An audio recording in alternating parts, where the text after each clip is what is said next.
I don't actually know that 999 is what I'm going to be doing. Hopefully HUNA hosting actually works.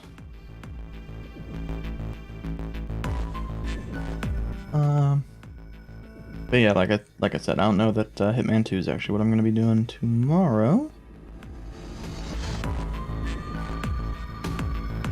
I got this to the first decision point because I figured it'd probably be a good idea. Rather than taking the... It would have been more than 5 minutes on stream. I took 5 minutes off stream to do it. Hey, wait. Junpei's cry echoed across the room. 4 people walking towards the door stopped and turned back towards him.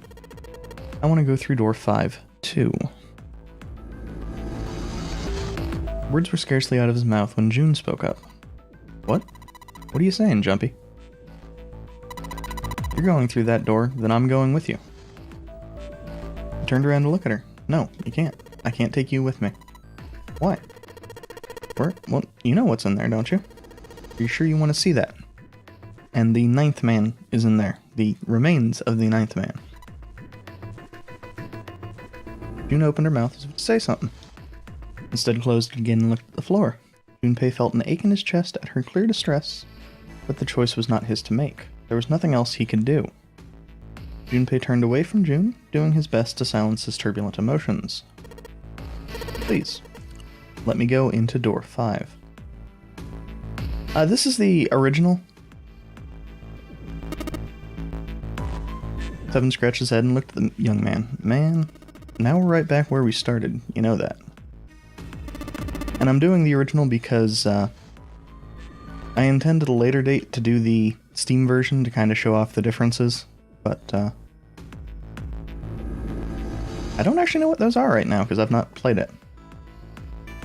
Junpei's bracelet number is 5, right? We are going to add Junpei, then we must subtract 5 from the rest of us. Snake turned to Ace. Ace, please take good care of Clover. Oh, alright, that's fine. I'm real glad they do the 1 plus 4 equals 5. Don't go away. You need to listen to me, Clover. Go to door 4 with the others. No, don't be so selfish.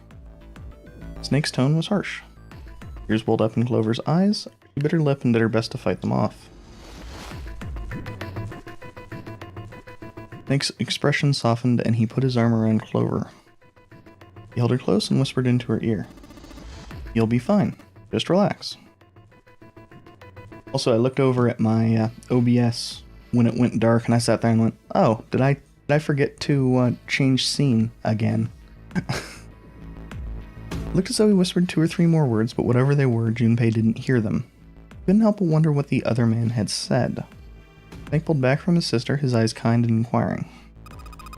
Okay, I understand. Her voice was barely audible from where Junpei stood. Before long, new teams were assembled. Those going to door 5, Seven, Snake, and Junpei. And those going to door 4, Lotus, Santa, June, Ace, and Clover.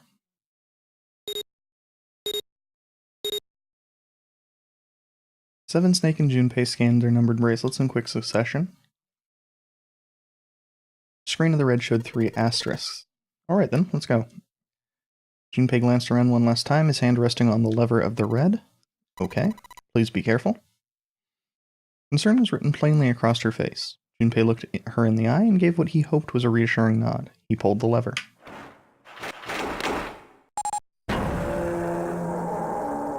As I don't remember those little glitches when I actually played this on the DS, I'm assuming that's emulator bug, but not a huge deal. With the sharp clack of the lock releasing, the door swung open. Ahead of them in the small hallway were the pitiful remains of the 9th man. For a moment Junpei froze. For as he might, his eyes would not leave the corpse, and his feet would not leave the floor. Seven too seemed paralyzed. Snake, on the other hand, seemed unconcerned. He walked calmly down the bloody hallway, only stopped when he realized his companions were not following. You intend to kill me? I assume you haven't forgotten the door only remains open for 9 seconds, have you? He hadn't even bothered to turn around. His head was, at most, slightly cocked towards one shoulder. Junpei and Seven looked at one another, nodded, and threw themselves through the door. As they did, a cold tone sounded from the left wrists of all three men. Seven and Junpei looked down at their bracelets. On both of them and on Snake's, a red skull had flickered to life. The detonator had begun its countdown. He had scarcely processed this information when... the dang old door shut. With a metallic slam, the numbered door behind them swung shut. Unless they could find the device that would deactivate the detonators on their wrists, they would not be leaving the hallway. Hey, where's the dead? The fear and urgency in Seven's face reflected what all three of them felt. Junpei spun around, searching desperately for the dead. He found it easily enough. It was on the wall, next to the closed door labeled 5. Found it, right here. As he yelled, he struck the scanner with his hand. The other two scrambled to follow suit. As soon as they finished, Snake threw the lever down. And one thing that is annoying with this version that I know they changed in the later versions is that I did have to replay to the start, and I know the later versions use a VM style pathing system. Well, it looks like it stopped. As he spoke, Junpei wiped sweat from his forehead with a trembling hand. Goddamn thing's gonna give me a heart attack. Muscle stood out in Seven's neck, and the corners of his mouth were twitching. Stumpy, are you alright? Are you guys okay? They could hear anxious voices, muffled but distinct, from the other side of the door. Yeah, we're fine. The detonators have been deactivated. They heard relieved sighs, and even through the door, the three men could feel the tension disperse. Alright, we're moving on. Be careful, okay? Okay, sure thing. They heard footsteps moving away, and before long they were alone again. Junpei looked around. The hallway hit a dead end 20 or 30 feet from where they stood. A thick iron wall blocked their way. Try as they might to force it, the wall refused to move. To the left, however, was a wooden door that looked positively inviting by comparison. In the middle of it was a plaque that read, First Class. First class cabin, huh? Well, it seems like it. Let's have a look then, shall we? Okay, that's definitely emulation error. Without hesitation, Snake opened the door and stepped inside. Seven followed close behind him. Junpei moved to follow them as well, but he stopped just short of the threshold and looked back, not knowing why. Lying in the small hallway was a man's body, or at least what was left of it. He tried hard to avoid looking at the grisly scene, but it just wouldn't leave his mind. What had once been a man's internal organs now looked like so much vomit, as though something had chewed up and spit out the better part of his torso. It was hideous, but worse still, it was cruel. It was hard to believe the thing on the floor had once been human. A black pool of thick blood, the lumps of glistening flesh spread across the floor, the awkward twisted tangle of shredded intestines. The head wrenched to some grotesque, unnatural position. You know, sometimes I get the feeling that this game had multiple writers, and one of them just really liked doing this shit. The man's glasses lay next to his head. The lenses were cracked and the frame bent and distorted. Next to the glasses lay a bracelet, the number 9 still displayed on its face. Lastly, let us discuss how to remove the bracelets. There are only 2 ways to do so. 1, you escape from the ship, and 2, your heart rate reaches 0. In other words, once the bracelet is taken outside the confines of the ship, or detects that its wearer's heartbeat has fallen to 0, it will shut down automatically.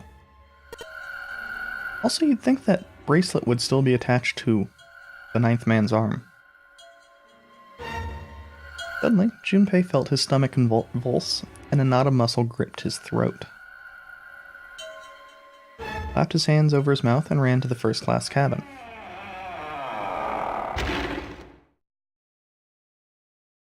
The atmosphere changed immediately. The room was gorgeous, and despite the apparent age of the ship, none the worse for wear. He looked around. Seven and Snake were nowhere to be seen. There were two doors on the right side of the room. He opened the one on his right and went through. On the other side of the door was a short hallway. He jogged down the hallway and opened the door at the other end, peeking through. There they were to his right, busy examining something. He stepped through the door and walked towards them. What's up? Check this out. We found this thing here on the door. The red light's on. Does that mean it's locked? So I would assume. Is there any other way out? We looked around a little. Other than this door, we didn't find anything. You're telling me that unless we can open this door, yeah, we won't be going anywhere. Junpei stepped away from the door and looked around the room. The room they were in looked like a bedroom. Figured the room he'd originally entered was the living room or whatever passed for one on a ship. Alright, let's find a way to open this door. Come on, guys. Yeah, these are pretty large staterooms. Now, unlike the other puzzles, for whatever reason, I'm drawing a complete blank on this. So...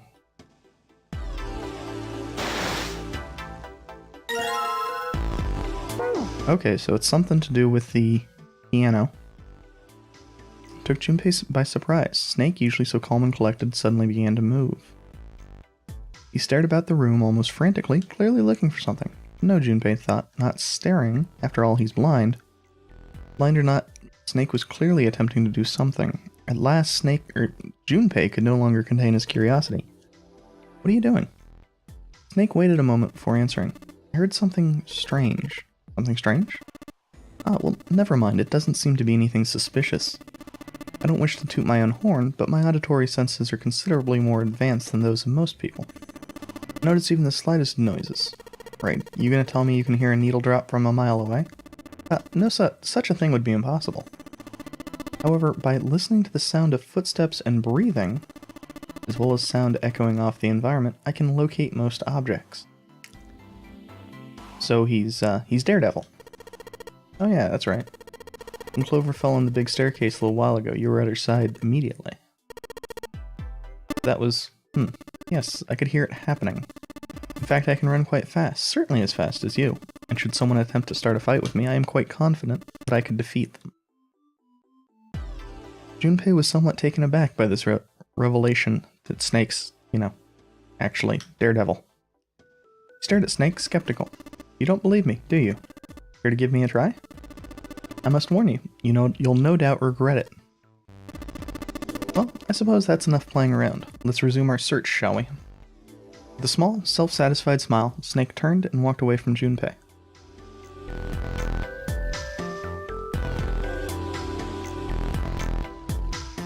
White desk feels kinda fancy. Totally a table with a mirror.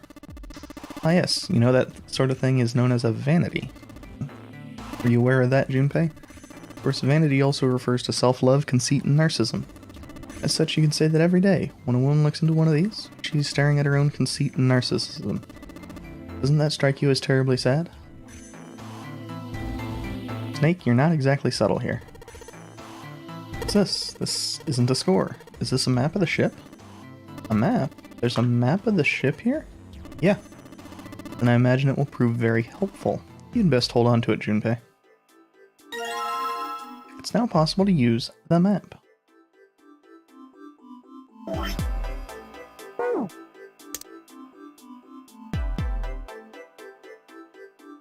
I don't remember the actual...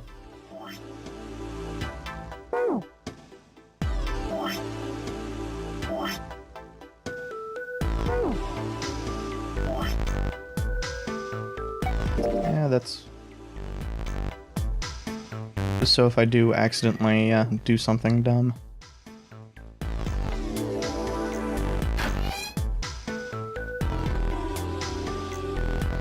It's a light switch. Nothing happens when we press it. And here we have a bathroom, but we only have this angle for it. And there we are in the mirror. What a pair, a college kid and a terrifying giant of a man in a beanie. Stuck in a cramped bathroom with this beast of a man. What would my parents say? Hmm? Something wrong, Junpei? You looked real sad all of a sudden. No, nothing. Lights, huh? Nope, doesn't look like there's anything hidden there. Showerhead? Testing, testing. Hey, it's great to see y'all here. I just flew in from New York, and boy are my arms tired. Yes, thank you, I'll be here all week. Reveal. That's not a mic, 7. It's just a showerhead. What? What the hell? Whoops. When it's the same thing on both screens, I tend to get a bit messed up. The bathtub's full of water. Is there ash or something in this water? It looks kind of gray. Let's just pull the plug. No, hold on. Maybe we can, I don't know, use it for something. Use it for something? Okay. Well, the sink clean. Any water? Nothing's coming out. Well, we've got the faucet on all the way, but I can't hear anything. Okay. I don't think there's anything we can do there right now. The heavy piece of paper, it's been folded in half. It has score printed on the front of it. Score, that's gotta mean musical score, right? That's true, then the score we just found is probably in here, at some point. Yeah, pick up the damn paper, Junpei. Guess we need both. Cover for musical score sitting on the table. Some sort of antique desk. Makes sense, this whole room's full of antiques. Get a handful of cash for all this shit. Somebody spent a lot of times carving the chair in this, or the wood in this chair, so it'll snap like a twig if 7 sits on it. Mind your own business. Sometimes the turnaround is weird. Okay, so there's something in the fire. Huh, there's something in the back. Let's see if I can reach it. Just a little. Unsurprisingly, it's very hot. Fire hot, Junpei. You aren't real smart, are you? Come on, of course it's gonna be hot. It's a fire. Even a monkey knows it shouldn't stick its hand in a fire. Thank you, 7. Couple of lights up on the wall. We might need that vase. I get it, you're gonna use this vase, right? That's pretty clever. Thank you for the follow. We've just gotta fill this thing with water.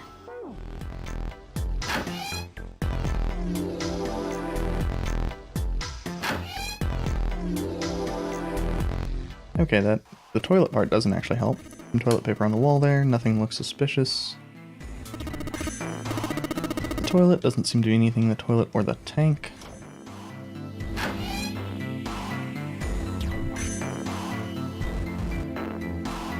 Bathtub's full of gross, cloudy water. Alright, shouldn't be too hard to fill this vase up.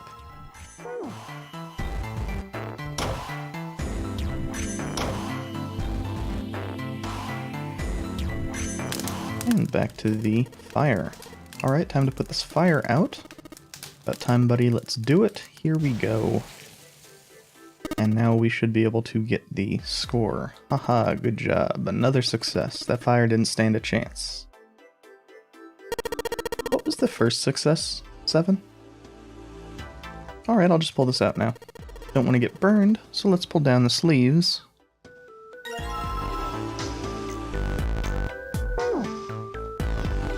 And we get another plate.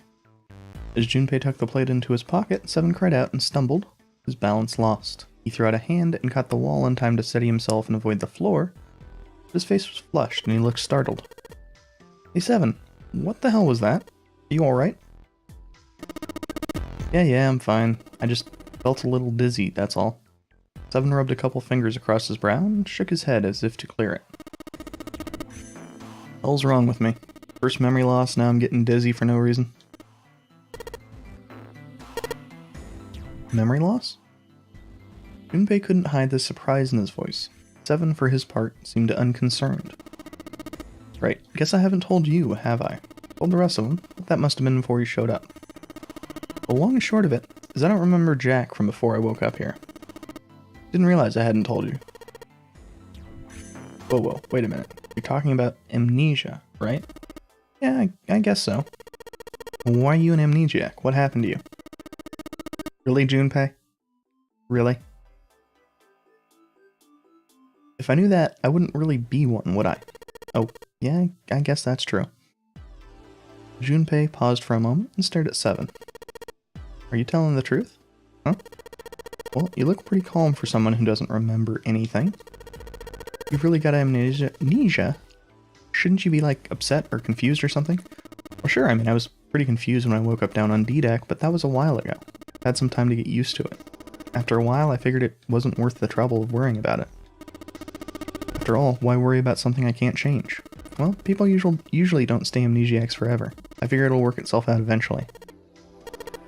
That's it? That's it. Alright, that's enough talking for now. Let's get back to work. Seven gave Junpei a look the younger man wasn't sure how to interpret, and turned to walk away. Somehow, though, Junpei didn't find his reassurances very reassuring. Now can we pick up the scorebook? The score on the paper, I guess. No. Wait a second. Do we need to combine these?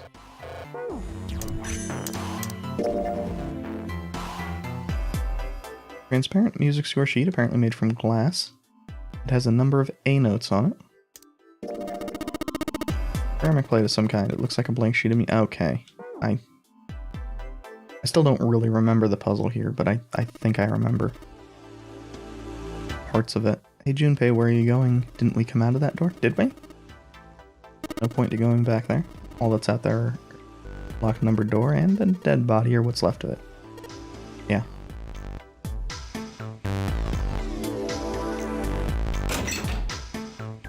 Okay. So, this is apparently another plate. Suitcase made of leather, color rich mahogany. Oh, shoot. Looks like there's nothing in it. Leather suitcase. Again, nothing in there.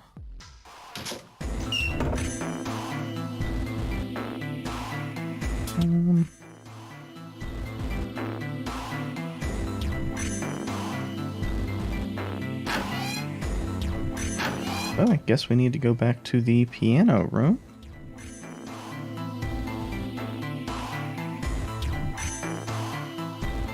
Which door did we go through here?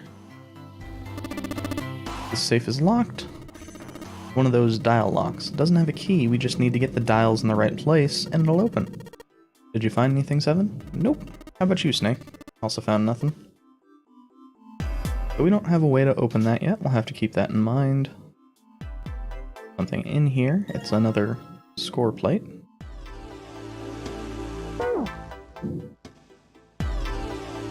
And some more empty suitcases.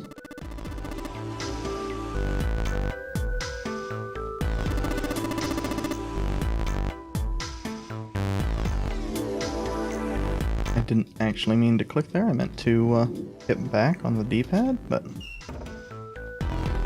force of habit. So, can we do anything with the piano? Okay, so... Wait a minute. What's wrong? Well, I put them all on top of each other, but they look odd. It doesn't really look like a song. In all likelihood, we haven't found them all. We need to find more glass plates. Yeah, it's not really surprising.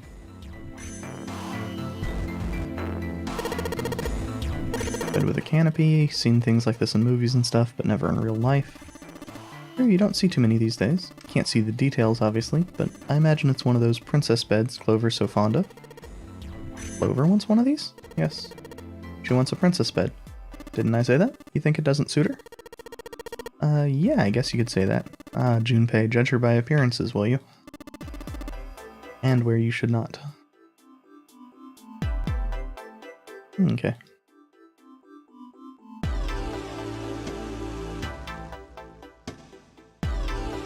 Well, is there anything on the chair? It's a small round chair, looks like it probably goes to the vanity. Which kinda begs the question why it's with the desk. Snake's rubbing the desk. This is a high quality desk, teak or perhaps mahogany. How can you tell? Oh, I have my ways. He's fucking Daredevil, so. Did I miss something in... Well, I probably missed something in the bathroom. There's a plug on the end of the chain. Alright, why don't we just drain this water? Yeah, good plan. Alright, where's that thing? Good tug ought to be enough to get it out. Huh? And there. There is the plate. I don't know if that's the last plate. I'm hopeful, though. Music stand seems as good a place as any to put this music. Ceramic plate on bottom, stacked glass plates on top.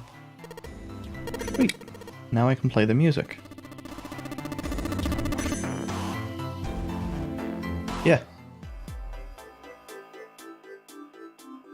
It's the one that I'm familiar with, so. And given that I haven't actually purchased the Steam version yet, I figured I probably should be playing the one I know. Junpei, you be so kind as to play the piano? I am unable to, you see. I'm sure I needn't tell you, but keys on this piano are not what you might expect them to be. C won't be C, D won't be D, and so forth. Oh god. I remember this one kind of being awful because I'm terrible at,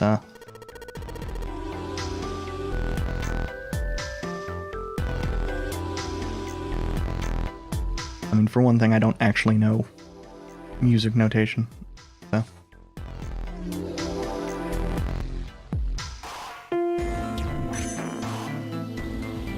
Yeah.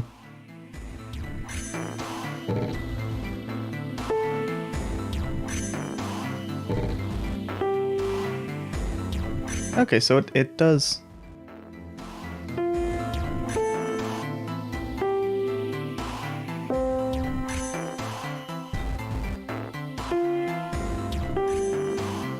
helpfully.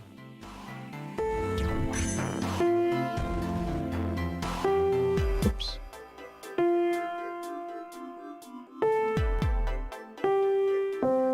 Just follows that order. God damn it.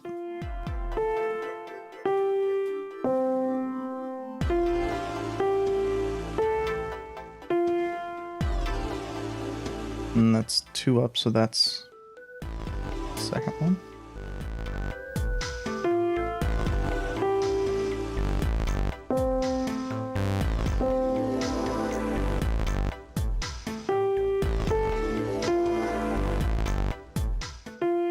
Yeah.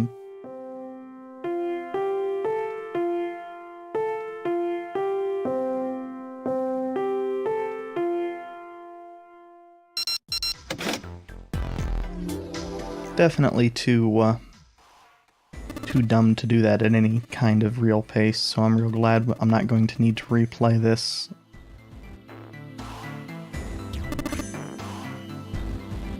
Or if I do fuck up a door, I'm not going to replay it on stream.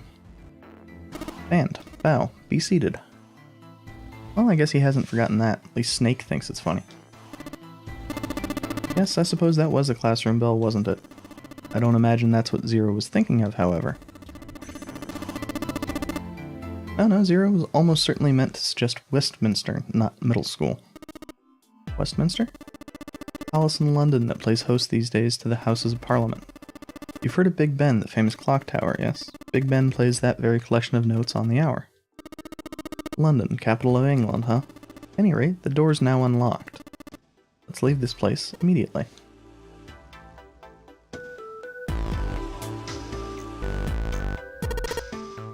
Alright, let's go.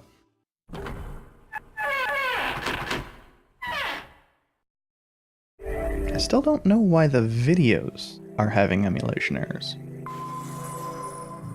Or why it's so inconsistent as to which error pops up. Came out of the door into a long straight hallway. He paused for a moment and turned around to look behind him. Seven was bent over, apparently doing something to the door. What's he up to? Junpei had spoke more or less to himself. Apparently Seven had heard anyway. Larger man stood up and turned to Junpei. I was just putting one of those plates in there. Ought to keep the door from locking again. Now we can come back here anytime we want, right? Unless something breaks the glass plate. Ah, why would you want to come back here? Snake was a reasonable one. Seven thought about it for a moment before he answered. I might like to play a little piano. Piano? Come on, let's get moving. We aren't out of this yet. Without waiting for an answer, Seven started off down the hallway.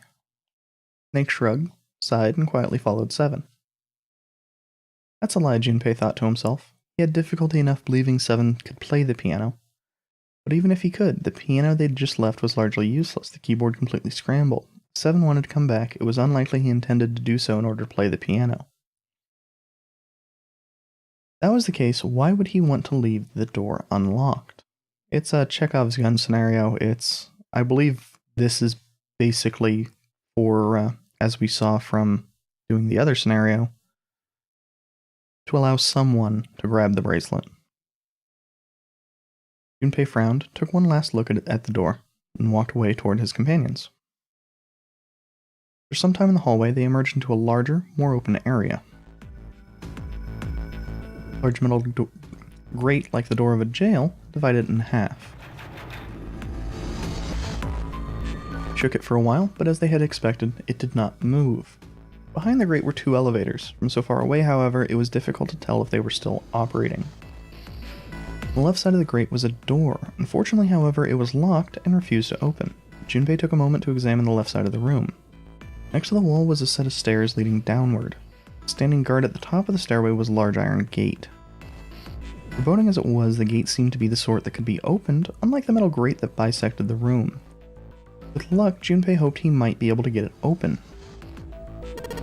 Repetitive. The female symbol? He wasn't quite sure what to make of it. Snake, naturally, was somewhat more sure. Ah, the Venus symbol, I imagine. You recall the similar symbols near the large central stairway. They reference many of the solar bodies. Sun, Saturn, Earth. But as you can see, that one is likely not the woman symbol, but a Venus symbol. So I assume. While they had been discussing the symbols, Junpei now realized Seven had slipped away. His absence now felt, Snake and Junpei turned to look for their missing companion. There. Seven had left them to head down the hallway extending to the right of the stairs. Junpei grabbed Snake to lead him in the right direction, and they both headed off after Seven. Before long, the three of them stood in front of a door. It was a French door. Junpei tested the door, realizing that, unlike so many of the others they'd encountered, it was unlocked. Almost as though he was afraid it would suddenly lock itself, Junpei threw the door open.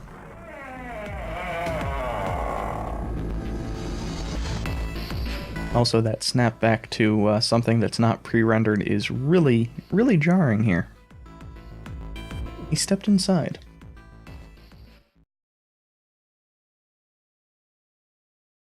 It took only a moment for Junpei to take in his new surroundings. Is this some kind of casino? Sure looks like one. Before Junpei could comment further, a noise from behind made him turn around. Snake was shaking the door they'd just come through. As Seven and Junpei watched, he threw up his hands in frustration and kicked the door for good measure. It looked as though they were once again locked in. There was no reason to panic, however. Even if the door had been left open, there was nowhere for them to go back there. They would have to find another way out. Alright guys, let's split up and search this room. Come on, no dawdling, let's go, quickly now. Spurred to action by Seven's words, Junpei and Snake began to examine the room. I have to imagine Snake's examination is not the most useful.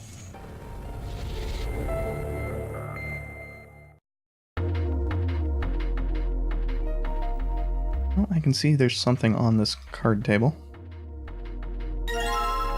It's a card, unsurprisingly.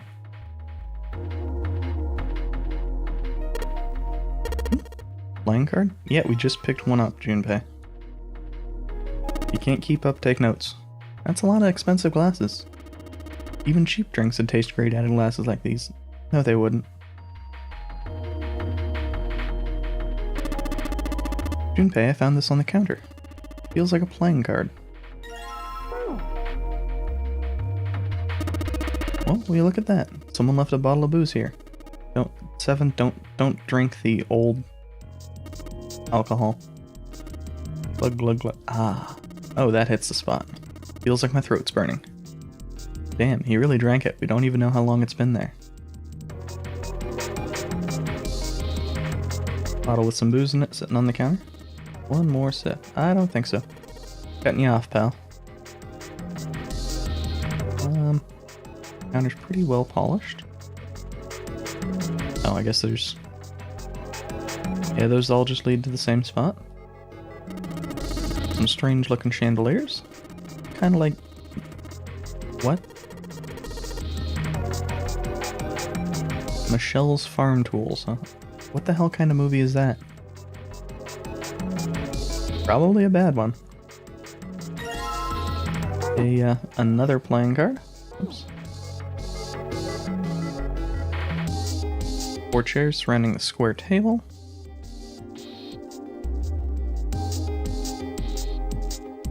Oh, got the symbols for heart, spade, and diamond.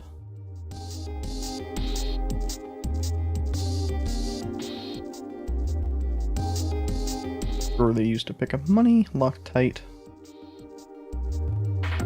Okay. Oops.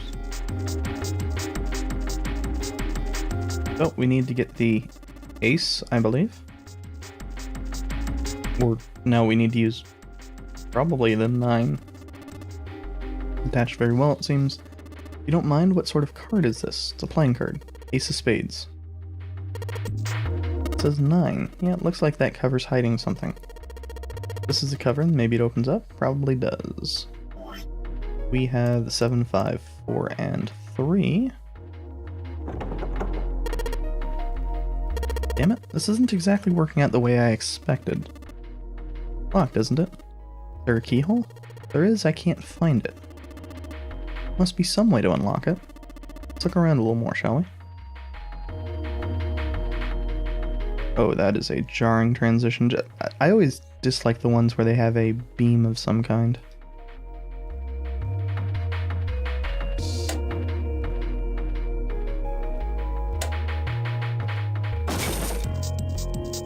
Wait, when those 2 lights turned on, I heard something from the bottom of the fireplace. What was that?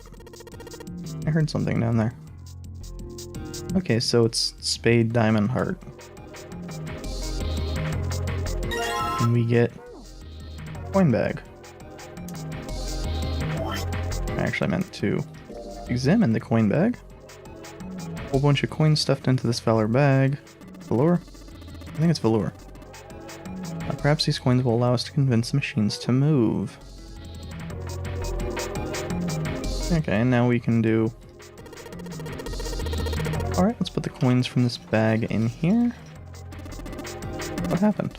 I heard an odd noise. Well, to be honest, I don't know. I pressed some of the buttons and smacked the machine once or twice, but nothing happened. Oh, looks like the coins got stuck. Oh dear.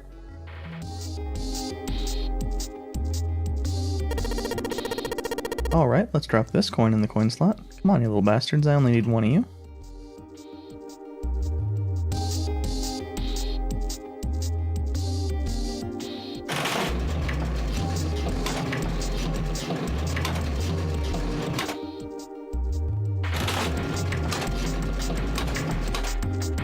I don't know if this is actually... if we're actually going for anything. This is a tough one. What's so tough, if I might ask? Hitting these reels just right, the timing is, well, it's not easy. I don't believe you need to hit them just right. Huh?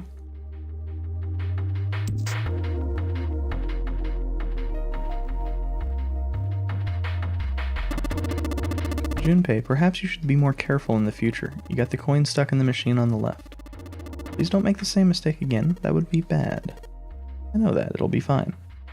Here, go put this coin in the slot and that'll show him. Oh, that's weird. You intend to lock us in here? It's not my fault. The coin just got stuck all on its own. Oh boy. Okay, so... What did this show? Spade, diamond, heart.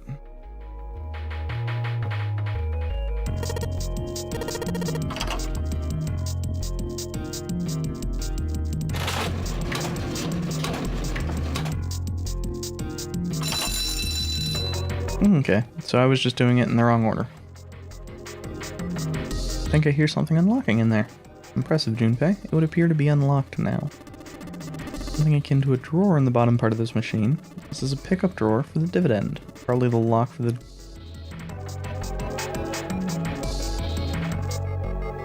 drawer got unlocked. Please open it if you would. I don't doubt that they actually have the option for it to work both ways. What is it? Is there something in there? Yeah, a playing card. And this. A key with the Venus symbol on it. Excellent, Junpei. Now we'll be able to open the gate. We just need to figure out how to get out of this room. Correct. Come on, Junpei, hurry up. And he's off. Put the key in my pocket for later. As for the card...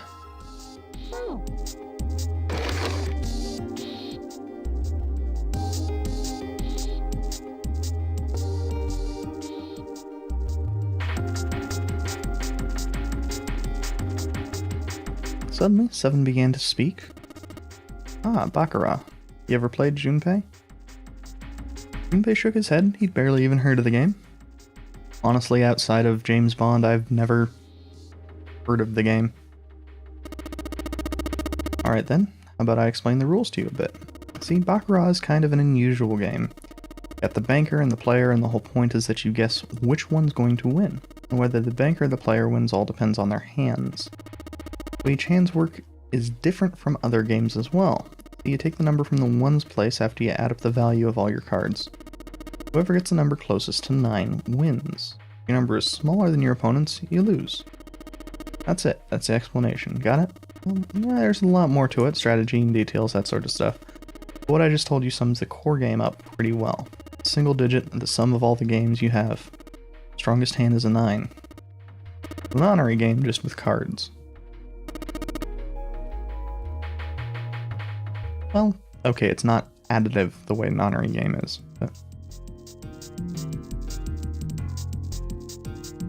He hadn't been asked for it, but Seven's explanation, rushed though it had been, was helpful. Although he had only half understood most of it, Junpei now felt as though he had some grasp of how victory was won in Baccarat.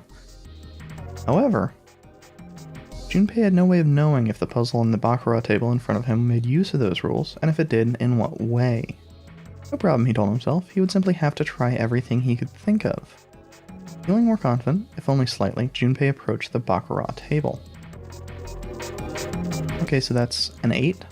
So we need to make 9 out of, I assume that's going to be 3 cards.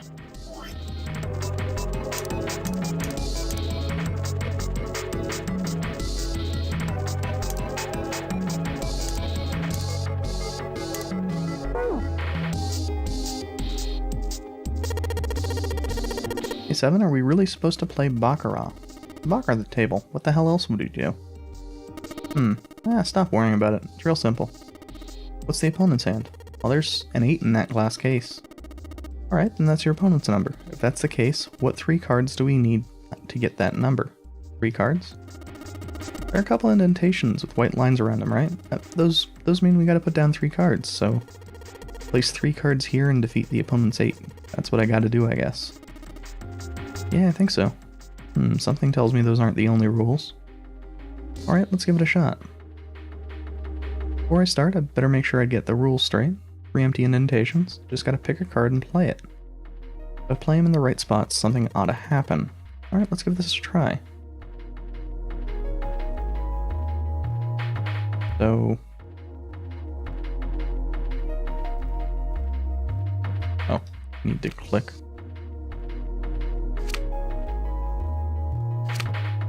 The indentation first. Alright, if I just put down these 3 cards, open for me. Great, you did it, Junpei. I think it's telling us to take the 8 card. Come on, let's grab it. Alright, let's take this card. Which I don't know how it helps us. The cards I put down are stuck to the table. They won't be going anywhere anytime soon. Got the 8 card, don't need to hang around here anymore. Of course, now that begs the question of what the fuck do we do with the 8 card, but...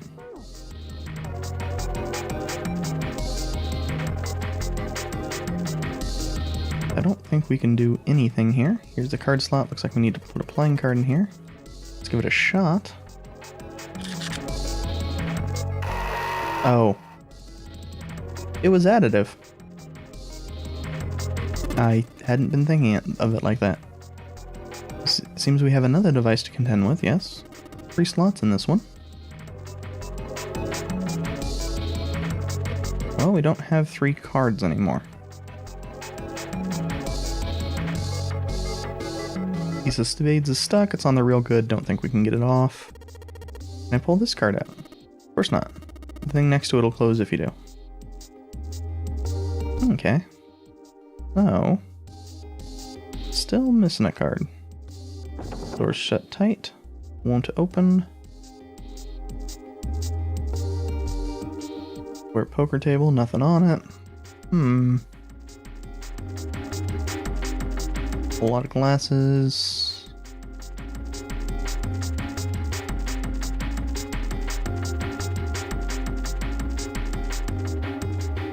Did I check this table out? That square table looks like a mahjong table. Mahjong table. You play mahjong? I'm gonna keep pronouncing it incorrectly. Maybe. I don't remember exactly. I do remember a couple hands and some of the rules, so I figure I must have played it at some point. Excellent. Once we've vacated this vessel, I should like to play a game with you. Can you play? As long as you tell me which tiles I am eliminating, yes, I believe I have at least enough skill to defeat an amateur.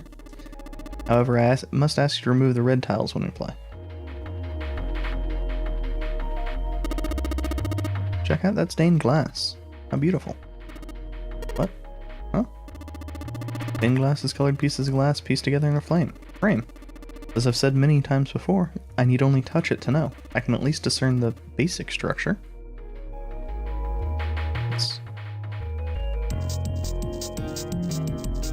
Yeah, lighting fixtures. Stained glass doesn't look outside. I was trying to click on the thing at the top. I know my mouse isn't... The cursor isn't present, but that's, There's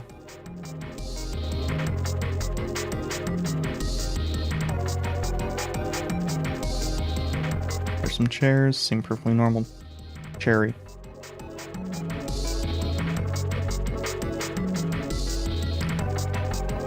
I really don't remember what... Oh, I guess we can't click on the little seats here. Is it related to the fire? Is it related to only turning on one of these? Is it this very obvious card I'd missed on the mantle?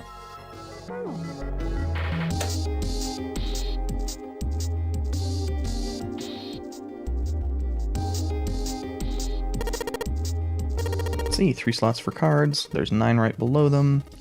Well, that means we gotta make 9 with the 3 cards we put in the slots, just like we did over at the Baccarat table. Give it a shot. And we only have 3 cards. So it's a case of it works or it does not. All the cards we had left into the slots. What happens now? Yes, I did hear something from the exit. Excellent work, Junpei. Wonderful. Seems the exit is unlocked. Let's go. And I believe it's... liquor. I'm gonna drink that booze on the counter. I'm not gonna let you beat me to it. 1, you're way too young to drink liquor. I turned 21 a while ago. Yeah, just leave my medicine alone, alright? Junpei, we must leave before 7 goes insane. I think it's a little late for that. I was thinking it was the other door for some reason. Alright, let's go.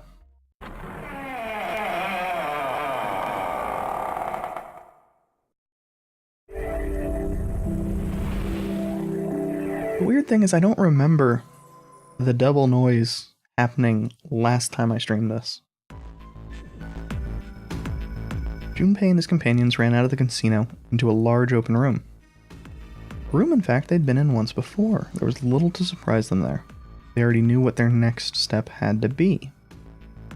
The iron gate still stood in place, locked tight, locking the stairway. In the center of the gate was the keyhole engraved with the Venus symbol. This time, however, Junpei had the Venus key in his pocket. Wasting no time, he pulled it out and shoved it in the keyhole. He turned it. Distinctive sound of metal on metal, he felt the lock click open. Alright, let's get this thing open. No problem, let me help with this one. Junpei grabbed the handle on the left side, Seven took the handle on the right. Junpei's signal, they both pushed, and the gate creaked open. Realistically, wouldn't that be both of them pulling rather than pushing? Sounds as though you've opened it. You should be able to reach the C deck now, I imagine. Nick, are you gonna be alright? I mean, stairs. Please do not do yourself the embarrassment of underestimating me. I would be unlikely to trip, even if I were running backwards. Good to hear. Let's move. Seven's words, they leapt onto the stairs, jogged down them. No time at all, they found themselves on C deck. Junpei ran down the stairs a little farther, was checking on the deck below. When he reached the water, he called back up to say Snake and Seven. Just what I thought, D deck is completely underwater. Just like the bottom of the central staircase. The surface of the water below them was flat like a mirror. That it did not change too greatly since they'd last seen it was a great relief. Junpei quickly retraced his steps and headed back to C deck. In front of the stairs were a pair of elevators. They appeared to be identical to the ones from the upper floor. Between them, attached to the wall, was another card reader. And next to that was another strange symbol. Hey, check it out. It's the symbol for Lotus. What? See, it's got the woman symbol and it's got the devil horns, right? Yeah, I see it. No two ways about it. That was a pretty good one, kid. Seven tousled Junpei's hair in what he likely thought to be a friendly manner. Junpei feared his neck might break, even though it was clear Seven had kept his strength in check. Thankfully, Snake interrupted. After Junpei's observation, he'd gone over to examine the card reader. This is a Mercury symbol. The marks you mistook for horns are a stylized version of the wings and staff of Hermes. Wings and staff, huh? So she beats you with the staff until you die and go to heaven? Sounds like Lotus, alright. Seven shook Junpei's head even more vigorously, and the young man began to feel as though his brain was being jostled about inside of his skull. I rather like that this is shaking the top so violently. He began to feel rather ill. Unless we can activate this device, I doubt the elevator will function. In other words, we gotta find a keycard with a Mercury symbol on it. So I'd assume. They decided to leave the elevators alone for the time being, headed back to the stairs. To the left was another hallway. Great many doors lined both sides of the hallway. It seemed to stretch on forever, and all three men suddenly felt very small. Ah, shit. We're not going to have enough time to check all of these, are we? Maybe we can come back here later. Let's check out the other side. They turned around and went back the way they'd come. To the right of the stairs, another hallway stretched out, reaching deep into the bowels of the ship. After a few moments of moving briskly down the hallway, they emerged into an area roughly the same size and shape as the one at the top of the stairs. On the left side of the room were 4 French doors. Well, let's open them up. Junpei nodded, grabbed the one closest to him. Gave it a small tug, felt it move. It was unlocked. Thrilled to have found another unlocked door, he threw it open.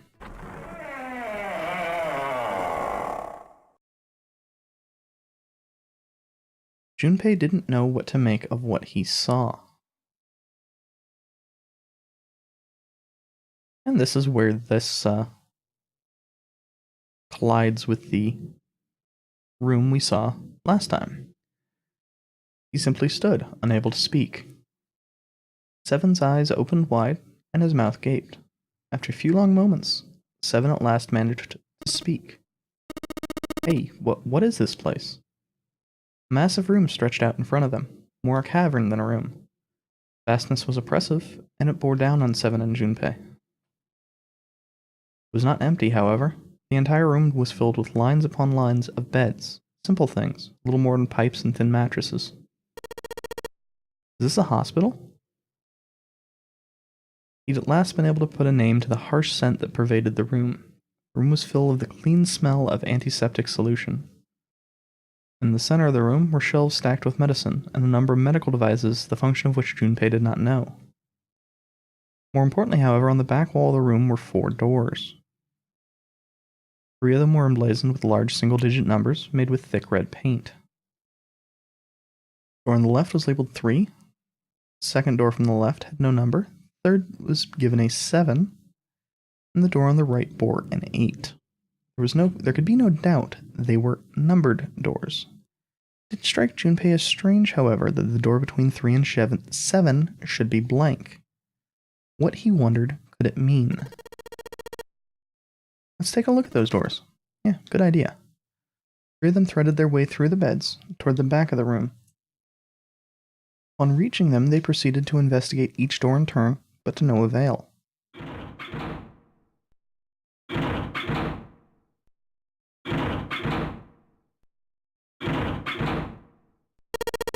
Yep. Locked. Just like I thought. Naturally. After all, there are rules to the Nonner game, and to allow these doors to open easily would violate those rules. Unless we can authenticate ourselves with the red, the numbered doors will... Whoa, check this out. Suddenly 7 spoke up, interrupting Snake. Look at the red. There's nothing on it. Huh? Don't you remember the red back at the main staircase? If there wasn't anyone in it, it said vacant on the little screen. Oh, yeah, you're right. But this one... There's nothing. Right? You think it's broken? Only one way to find out.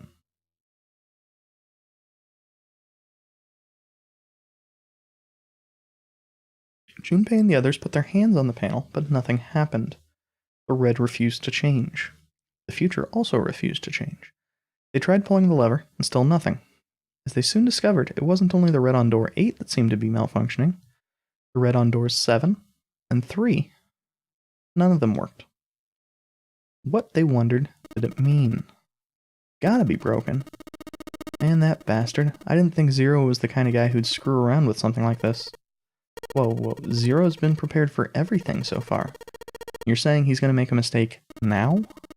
Well, it's the only thing I can think of. This thing ain't working at all. While Junpei and 7 talked, Snake busied himself with examining the red. After a time, he lowered his hands and spoke. It seems as if some of the internal hardware has been removed. Internal hardware? That is what I said. Take a look at the underside of this red, if you please. Junpei obliged, then bent over to look at the underside of the device. A long thin slit ran along the bottom of it. As he looked harder, he realized it was more of a slot than a slit, and that it was clearly meant to accommodate some manner of electrical device. The other 2 reds were the same. Something had clearly been removed from all 3 of them. I get it. So the reds aren't working because somebody pulled out their guts. So I assume. But why? And who? And it doesn't really make sense. I have no idea. Why on earth would I know something like that? Just then, the doors opened. Heard the sound of the door opening. 3 of them turned and saw Kane. Oh, no, Junpei thought, it's June. He stopped short, surprised to see them, and was very nearly bowled over by the rest of her companions who were coming through the door behind her. Ace, Santa, Clover, and Lotus all poured out of the door, each of them as surprised as the last to see Junpei, Snake, and 7. Junpei and 7 were, for the moment, at a loss for words. What are you guys doing? Why are you... After a moment of silence and surprise, everyone suddenly began to talk, desperate to exchange information. They talked about the rooms they'd been through, and how they'd ended up in the same place. Of course, none of it was very useful information, but that hardly mattered. They were happy to simply see one another again. Although the level of cheer varied greatly from person to person, each one of them was wearing some manner of smile, almost as though they had already forgotten about the death of the 9th man. No, thought Junpei, perhaps that wasn't it. Perhaps thoughts of his death were what drove them to smile at one another. Not in a morbid or hateful way, no. The 9th man had died, but they were still alive, and that was something to be happy about. Sort of simple, uncomplicated joy, Junpei thought. The joy of being alive.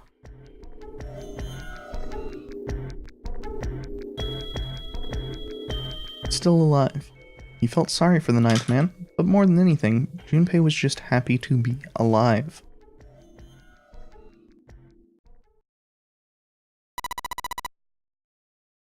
This is bad, though. If the red isn't working, we can't keep going. What about that big hallway? Maybe there's somewhere in there we might be able to go. No, there's nothing there.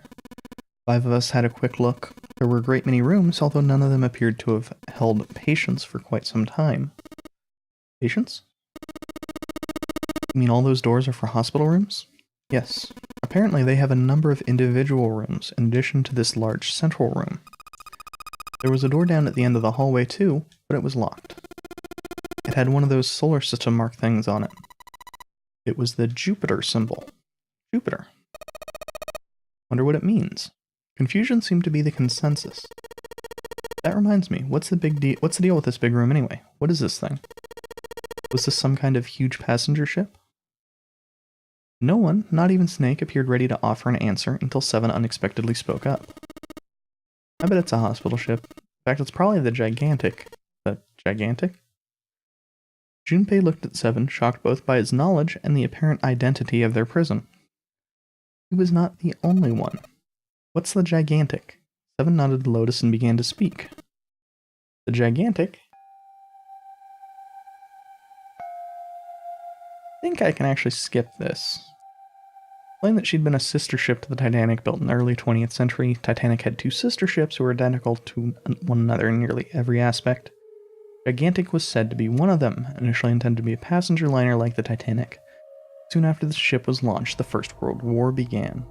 She was pressed into duty by the British Navy as a hospital ship. Sometime later, it was damaged by a German mine in the Aegean Sea, run aground after the incident, and was consequently not sunk. What happened to it after the fateful encounter in the Aegean Sea? One theory was that Lord Gordane purchased her. He'd been one of the survivors of the Titanic tragedy, and turned him into an obsessive collector of all things Titanic. He began to desire even the Titanic itself. It was impossible, owing to the fact that Titanic was at the bottom of the Atlantic Ocean.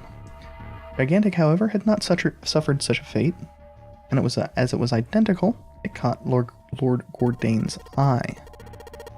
You're saying this Lord Gordane bought the ship? Yeah. At least I think I am. That's impossible. No way we're in some boat that's almost 100 years old. Pipe down, just pay attention. What, that's it? Well, have you got any proof? Proof? Proof that the ship is really the Gigantic? Well, the ship that's got stuff that's like the Titanic and a hospital ship? I just figured, oh goodness, don't tell me that's your only reasoning. No, I've got more. Like, well, I mean... Seven looked around desperately, doing anything to avoid meeting Lotus's piercing stare. Scratched his head for a moment and gave up. Finally, he opened his mouth. I don't know. Lotus sighed and shook her head. I guess your memory isn't back yet, is it? No, sorry. Then, almost as if to save Seven from further embarrassment,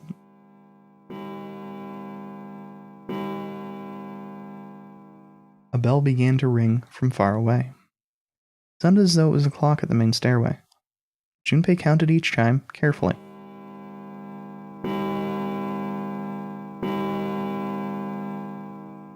10, 11, 12. It's midnight. Then we've still got 6 hours left, right? Let's just get moving. We gotta find that hardware the Reds are missing. It's all well and good, but where are we going to look? Well, we've already searched the big patient room. They'd been examining the room as they talked, but we haven't found anything. Right. There's only one thing left to do.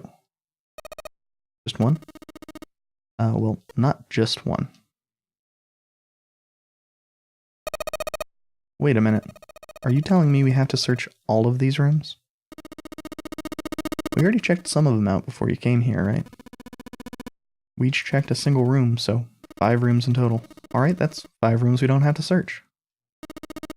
If we split up, it won't be that bad. If each of us can do 6 rooms apiece, we'll have the other 48 rooms cleared in no time. There are 48 other rooms? Lotus did not seem excited by the prospect. Seven fidgeted nervously before responding. Maybe? After some discussion, the 8 of them decided which rooms to begin with, and in what order they would go. Junpei was chosen to search the rooms on the starboard, moving from fore to aft. They also determined when they would return to report their findings, the next time the clock sounded the time. When it did, they would meet back in the large central room full of beds. If during their search any one of them were to locate the missing components, they were to yell for the others. If this strategy failed, they'd return to discuss their options later. The details decided, they left to begin searching. Out into the hallway they went, each of their rooms as they'd been assigned. However,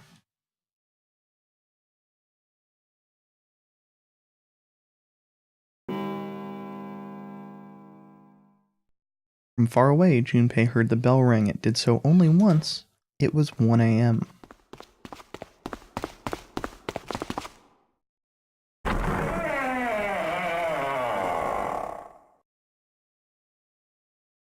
He jogged through the entrance of the large hospital room to find 6 of the others already there. Ace, Santa, Clover, June, Seven, and Lotus. They'd gathered in front of door number 8. Or perhaps, to be accurate, they'd gathered in front of the red next to door number 8. Had one of them found the missing piece? What happened, guys? It was June who answered him. Jumpy, look. She was pointing at the red. He pushed through the others until he stood in front of it. Vacant. Immediately, he'd known what she meant. The display on the front of the red read vacant. Junpei sighed. Come on, guys, who was it? I thought we were supposed to yell if we found it. Well, Junpei wondered why she was hesitating. The others looked as confused as June, but kept their mouths shut. But what the hell? What's up with you guys? They all knew something he didn't, and Junpei wasn't about to leave things that way. Finally, Lotus frowned and spoke. Well, that's the thing, we don't know. You don't know? When I got back, it was already like this. There was no one else here. That means I was the first one back, but the missing parts were already back in the red. Junpei looked at the bottom of the red again, just to make sure. The slot that had been open on the bottom was now covered with metal. Clearly, whatever had been missing had been returned. What about the other 2? They're the same. Junpei quickly examined the other 2 boxes. Satisfied that they were also repaired, but still very confused. I don't know why it shows the numbered door instead of just, like flashing the image of a red on and off.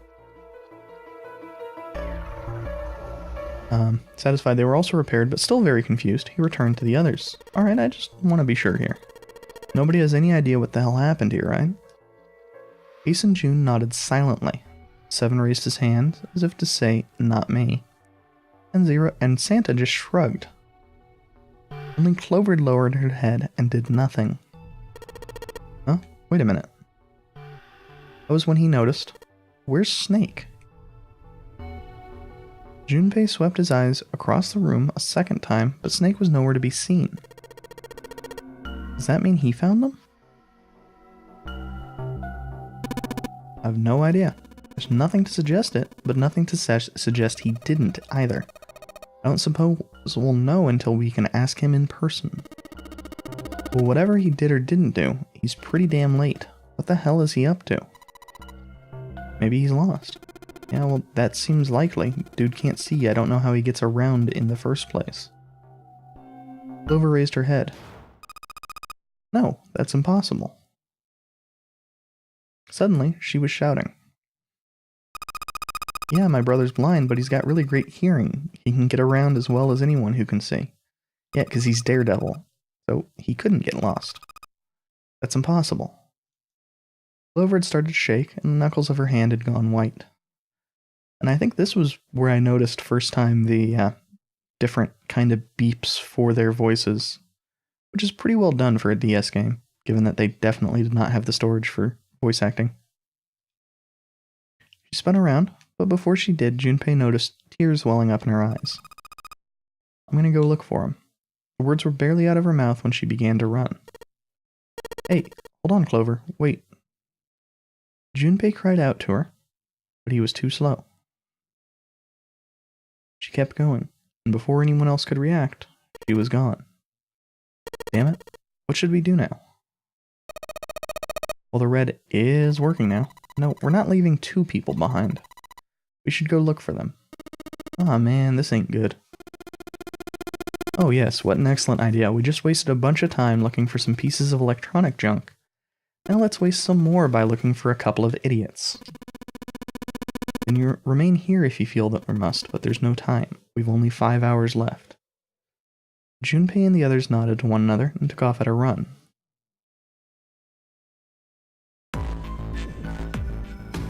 In front of the stairs that led to B deck, they decided to split up. They quickly assigned search areas and went their separate ways. Soon only 2 of them were left. Those 2 were Junpei and June, who had been a few steps behind the others. Alright, we should go too. Let's go, but where should we start? Let's see.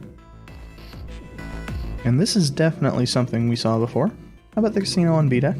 Okay, sounds good. Actually, I'll be right back. I'm running low on water.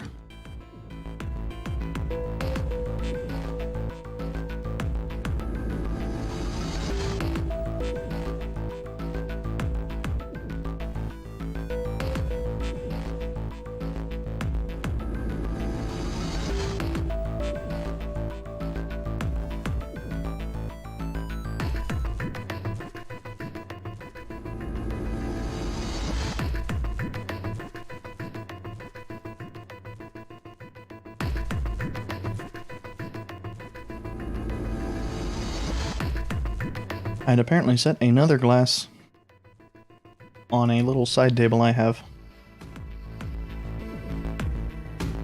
I just grabbed an aspirin and grabbed that little glass. Before they knew it, they were there. So was Lotus. She was leaning against the wall, examining her nails. Hey, what do you think you're doing? She glanced up at him, unimpressed. Isn't obvious? I'm looking for Snake. I'm just not seeing it. Really? Maybe you need to look harder. Junpei didn't think that was the problem. Oh, by the way, got a proposal for you two. Care to hear it? What is it? Well, don't like to beat around the bush, so I'll get right to it. Why don't we team up? Team up? Yeah, what? You need me to explain it to you? Sam, why don't we go through a numbered door? Even if we wanted to, that's impossible. Why? 5 and 6 and 8 has a digital root of 1. No number 1 door in the large hospital room. Only 3, 7, and 8.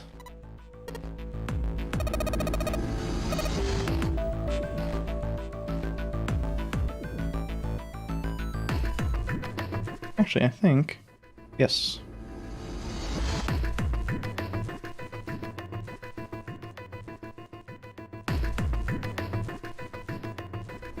I tried it earlier, but it didn't seem to want to work at the time.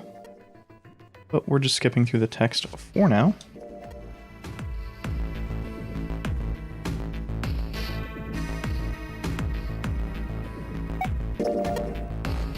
Because we just need to talk to everyone.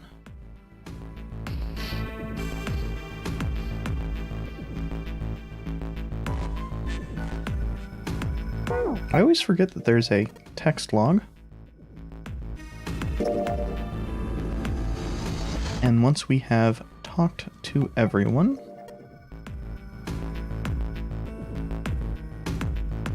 we can make a choice. In this case, it's going to be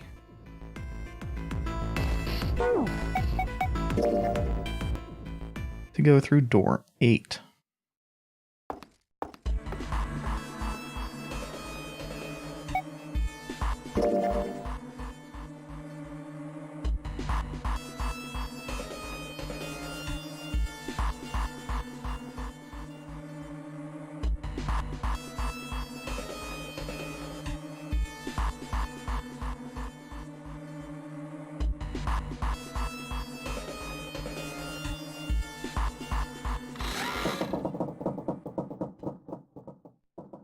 I really forget just how long these, just how much dialogue there is in this. when it's not being sped up.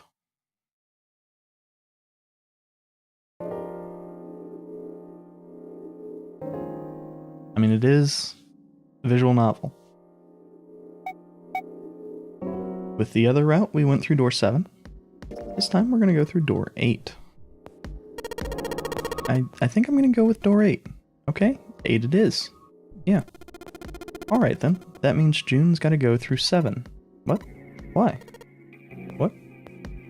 Santa grimaced and muttered angrily to himself, but finally began to explain. If the 6 of us are going to keep going without leaving anyone behind, there are only 3 ways we can do it. Plan A, go through 7 with 3, 5, 8, and 8 with 4, 6, 7. Plan B, go through 7 with 4, 5, 7, and 8 with 3, 6, 8. And Plan C, which is go through 7 with 3, 6, 7, and 8 with 4, 5, 8. That's it. Those are our only options. In other words, 3 and 4, and 7 and 8 can never go through the same doors. Santa finished. June looked over at Junpei, tears welling up in the corners of her eyes. Oh no, you're saying we aren't going to see each other again for a long time? Junpei felt just as June did. He wanted to be at her side through whatever trials they were preparing to face. But he knew if they were to survive, he had to swallow his feelings. In order for the 6 of them to move forward, he and June had to be separated.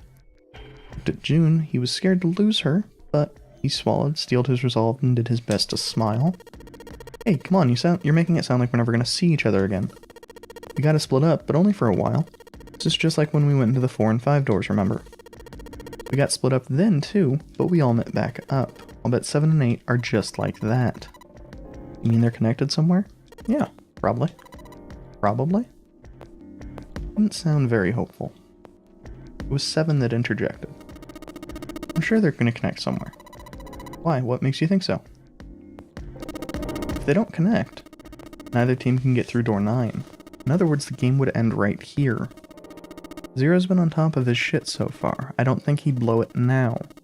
I'm damn sure that son of a bitch wants to have his fun as long as possible. He's not going to end this game until we get through the 9 door.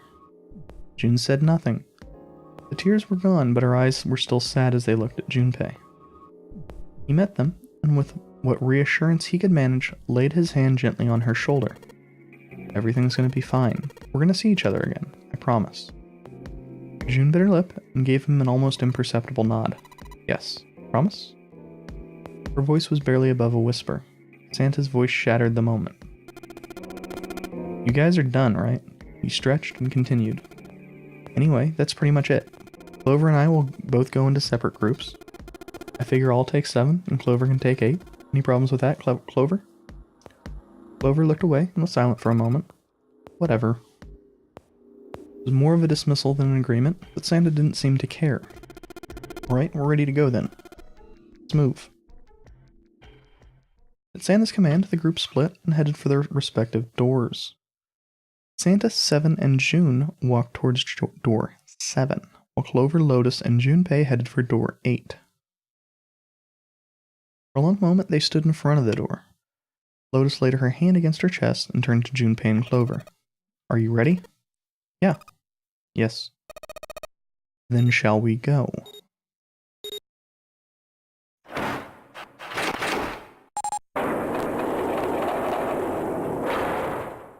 Still getting the weird double door noise. The door had opened. A narrow hallway stretched out before them. Lotus and Clover leapt through the door. The moment they did, their bracelets beeped.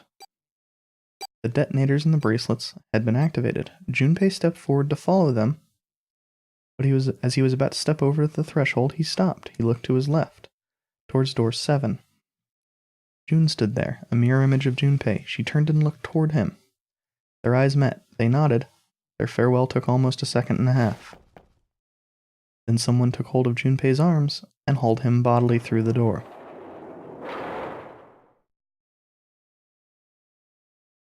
He heard the sound of the numbered door slam shut behind him.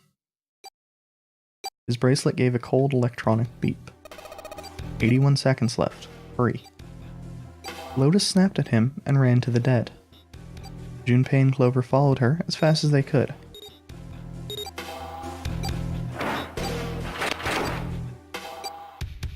Man, all the videos are getting double noise now.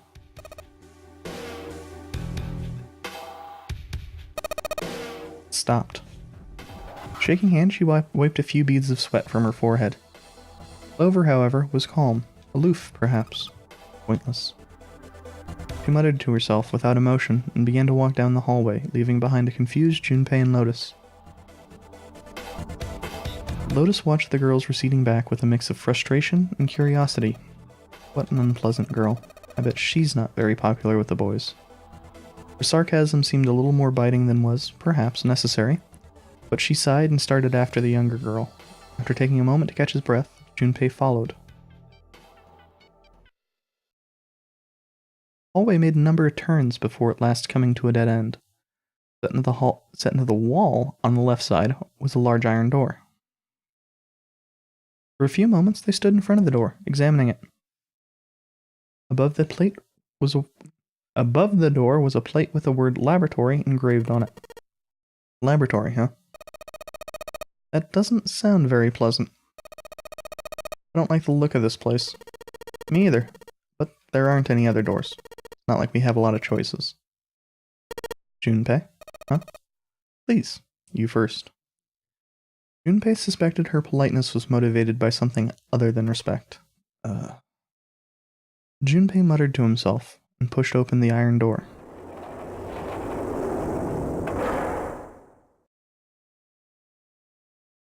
His first steps inside were tentative and careful, but as they examined the room it became clear that there was no imminent danger.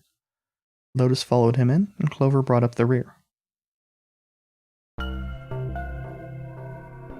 The room they found themselves in was divided into two separate areas by a curved wall. A thick glass window built into that wall made it possible to see into the other side of the division. Junpei walked to the window and looked through. What the hell? He wasn't sure what else to say. Hey, it's another, mannequin room. In the center of the room, shaped like a quarter circle, a mannequin lay on what looked like a medical exam table. It looks so creepy. Junpei jumped a little. He hadn't noticed Lotus come up next to him. You don't think that thing's going to suddenly sit up or something, do you? Boy, you have a vivid imagination here, Lotus. Well, I don't know. I mean, look at all those cables sticking out of it. If we press the wrong button, I don't know. Stop it. Just thinking about it's terrifying. She was gripping her arms, the knuckles on her hands white. It was then that Junpei noticed Clover. She was still standing near the entrance of the room. Her face had the appearance of calm, but it was drawn and somehow sad. There was something almost pitiful about her. Junpei walked over to her, and as kindly as he could, spoke. You okay? Clover looked away. What are you talking about? What? I'm just worried about you. You've been real quiet. What? I can't be quiet if I want to? Well, I mean, of course you can, Okay then, if I can be quiet if I want, just leave me alone, okay? Come on, you know I can't do this. We've got to work together. Clover bit her lip and was silent for a moment, and suddenly... Junpei, you just don't get it. Her cry took Junpei by surprise, and he stumbled backwards a few steps, alarmed. My brother's not the kind of person who'd just leave me behind. Something happened to him. Something bad. Junpei had nothing to say. Lotus, jolted from her mannequin nightmares by Clover's voice, turned toward them. What happened? Clover's eyes slid to Lotus, then back to Junpei. Look, just don't bother me, okay? Leave me alone. Finished, she turned around. Before Junpei or Lotus could say anything, Clover had begun to walk quickly away. Hey, wait, Clover. Hold on. Might as well have been talking to a wall for all the notice she took of his cries. Not even slowing down, she made for a doorway cut in the wall in front of her. Without even slowing down, she passed through the doorway.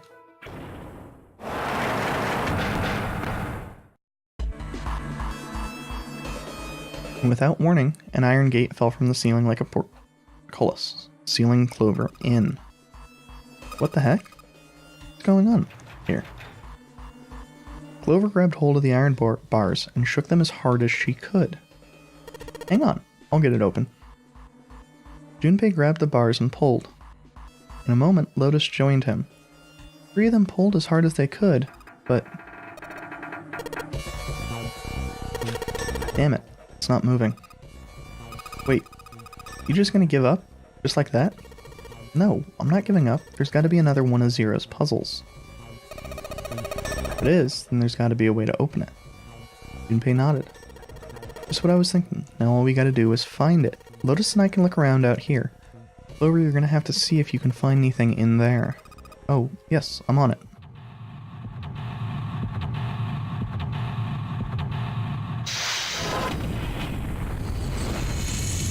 And those videos don't get the double noise. Weird.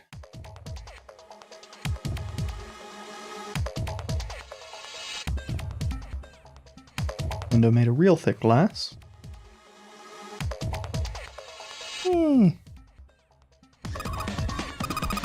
Junpei, do something, please.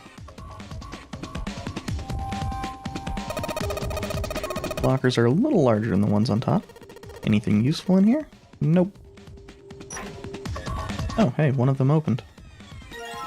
And we get ethanol. Good thing we don't have 7. Whole bunch of steel lockers, and the 9 on the right all have little red lights on them. Red lights, presumably they're still locked. Locked tight, all 9 of them. Wonder if there's anything important in there. Well, I mean, it wouldn't be a puzzle if there wasn't anything there. This is a computer, power is not on. There is a power button. A waste of time. I don't see a power cable. Oh yeah, you're right, no power cable. Thing isn't even connected to a main computer though.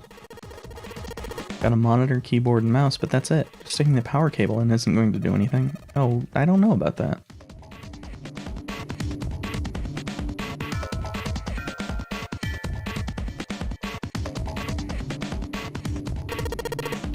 Keyhole. The activation key. Whatever the fuck that means.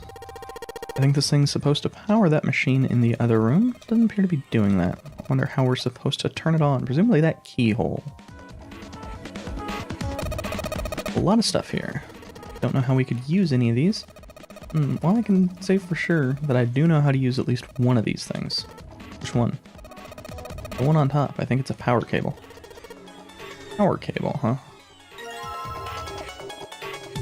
Traditional style. Although, that one actually does strike me as a bit odd for, if this was intended to be Japan.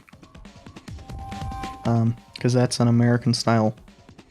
Well, I mean, it looks more like an extension cord, really.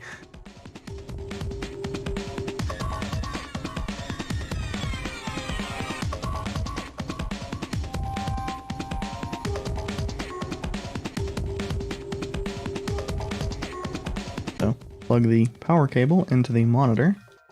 Plug the other end in.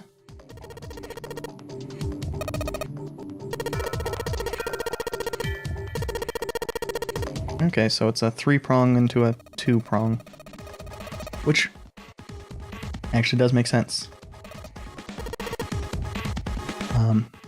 The 2-prong would have been what was common in the US at the time. 3-prong is, I think, 80s. That's when it came out. Levers here. Unsurprisingly, they don't do anything.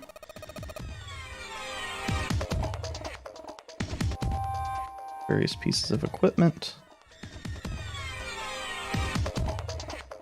Yeah, just clicking on that just zooms in. So, neither of these doors are openable, it looks like.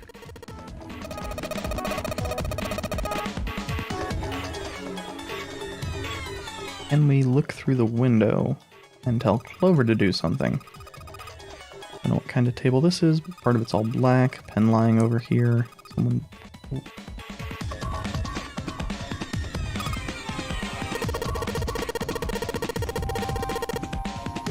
Probably something underneath all that pen.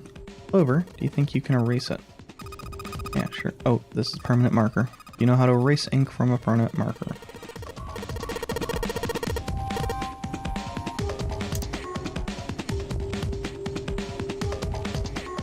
I assume that's what the ethanol is for. Okay. Oh, Clover uses ethanol. You should be able to wipe off that permanent ink with it. What am I gonna wipe with? Oh, well, your clothes, of course. Kidding, just kidding. Don't look at me like that. You're scaring me. So, did we actually come across any... A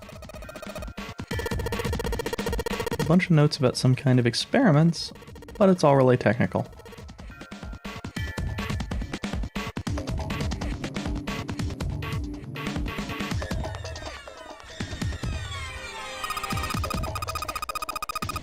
Voltmeter, and control for that. 1,000,000 dials. No power.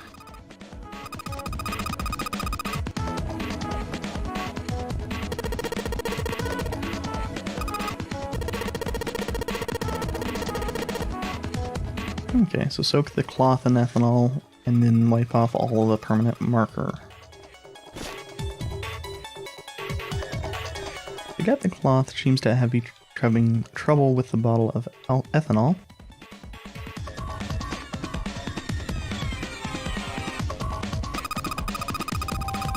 A rack with a bunch of cables. I'm gonna cut the outer stuff off the cables.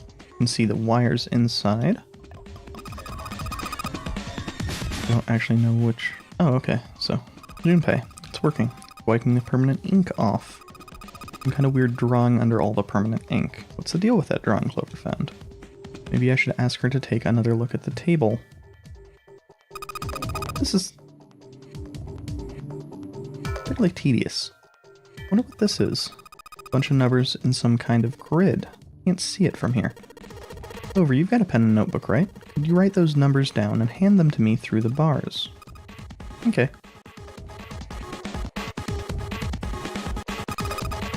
Here, Junpei. Wrote down all the numbers from the desk on here.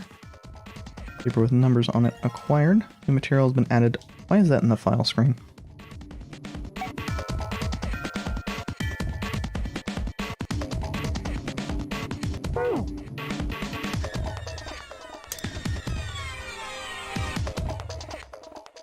Okay, so this is just the same info for the window as before.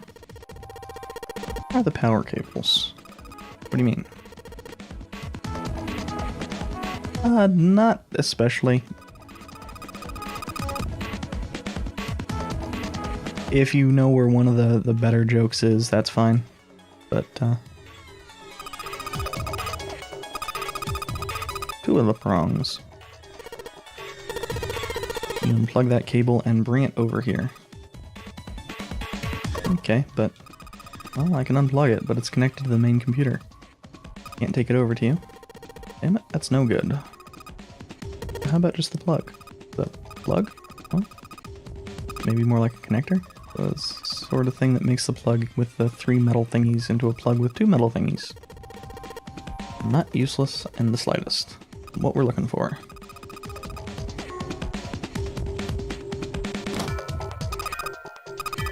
Alright, unplugged.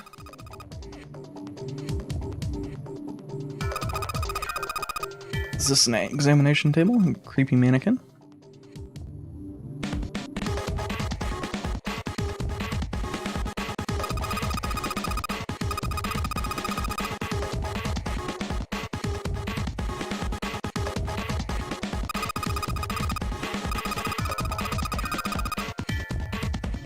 I think the real question here is why there's a sink next to a whole bunch of electronics.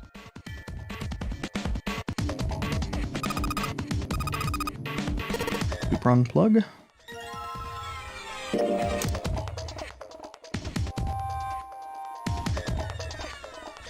They really are making that very obvious that it's just going to be the same as snapping the ground off the 3-prong plug.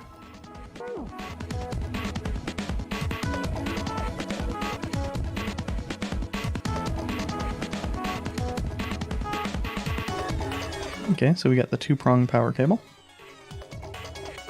Under the desk, plug the thing into the monitor. How to do it. Turn the power on. I don't think anything's going to happen. Why not? Well, it's not connected to the main computer. Never know until you try. Junpei pushed the button on the front of the monitor. The soft hum it turned on. Streams of letters that made no sense to Junpei began to scroll across the screen. He hoped it would turn on, but he hadn't expected this. It's actually working? So it would seem. Isn't that kind of weird? Well, it's not connected to a computer, isn't it? It's just a keyboard and monitor. Only cable connected to this thing is the power cable we just plugged in. So why is it working?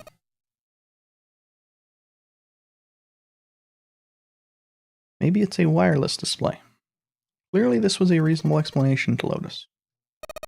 Wireless display. Yes, it connects to your computer wirelessly, hence the name.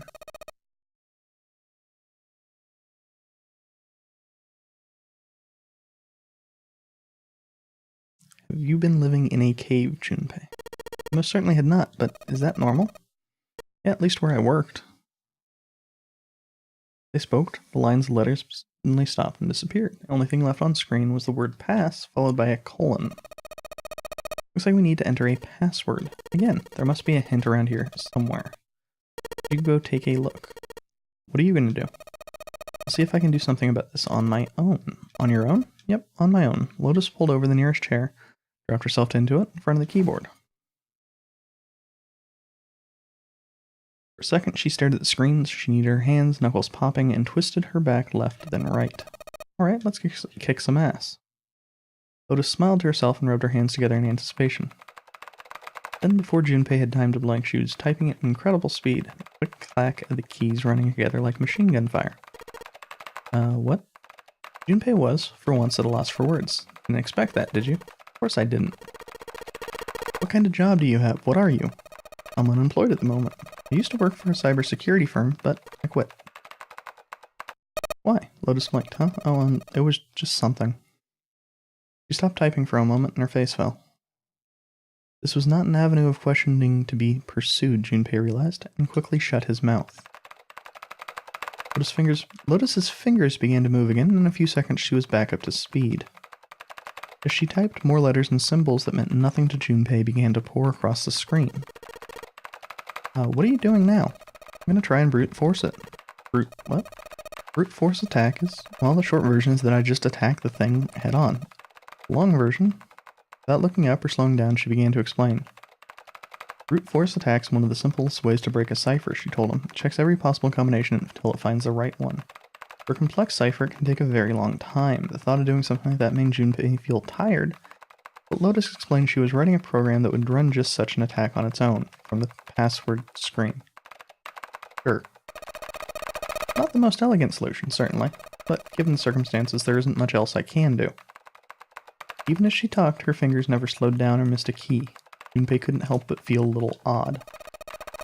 Oh, but back to what we were talking about earlier. What were we talking about? Wireless display.